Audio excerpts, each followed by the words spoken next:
Sweet bonda எப்படி செய்யலான்னு பார்க்கலாம். அதுக்கு 2 கப் மைதா மாவு எடுத்திருக்கேன்.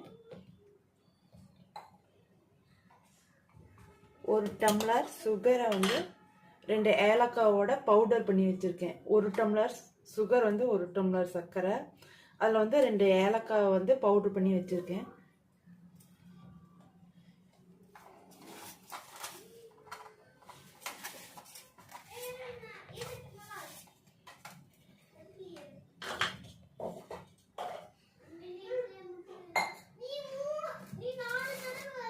ஒரே ஒரு பிஞ்ச் பேக்கிங் சோடா, இல்லைன்னா நீங்கள் சாஃப்டாக வரதுக்கு வாழைப்பழம் கூட நம்ம யூஸ் பண்ணிக்கலாம். இப்போ வந்து இதை வந்து தோசை பேட்டர் மாதிரி மிக்ஸ் பண்ணிக்கலாம்.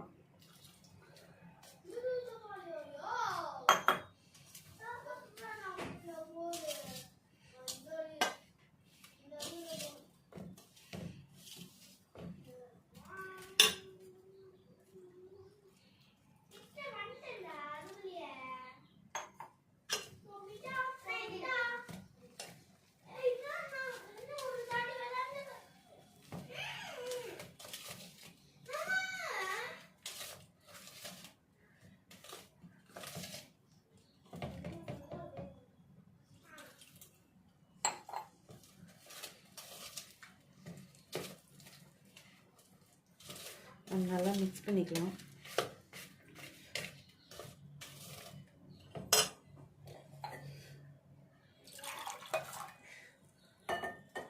தோசை மாவு அளவுக்கு தண்ணி ஊற்றி கலந்துக்கலாம்.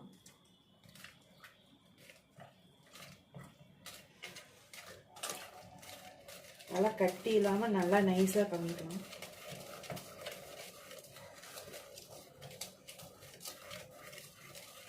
பார்த்தீங்கன்னா 2 பொருள் போதும். 2 டம்ளர் மைதா, 1 டம்ளர் சர்க்கரை, அதோட கொஞ்சம் ஏலக்காய் தூளும் சோடா உப்பு போட்டால் போதும். நம்ம சட்டுன்னு ஒரு 10 நிமிஷத்தில் வந்து ஈவினிங் ஸ்நாக்ஸ் செஞ்சு கொடுத்துடலாம். பார்த்தீங்கன்னா நல்லா கட்டி இல்லாமல் நல்லா மிக்ஸ் பண்ணிட்டோம். நல்லா இந்த மாதிரி எடுத்து நம்ம ஊற்றுறதுக்கு கரெக்டான கன்சிஸ்டன்சி. இப்போ ஆயில் சூடாயிடுச்சு, நம்ம ஓவனா அப்படியே போட்டுக்கலாம்.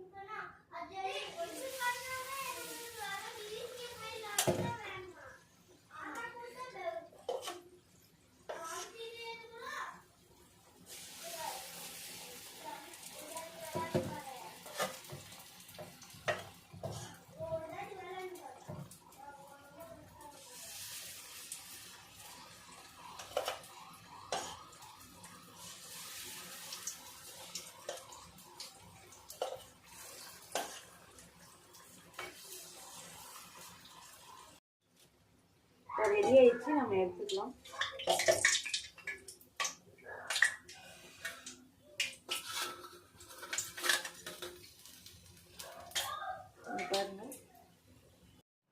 பாருங்க நல்லா ஸ்மூத்தாக ஸ்பாஞ்சாக வந்துருக்கு. நல்லா சாஃப்டாக இருக்கும். நீங்களும் வீட்டில் ட்ரை பண்ணி பார்த்துட்டு எப்படி இருக்குன்னு சொல்லுங்கள். பை.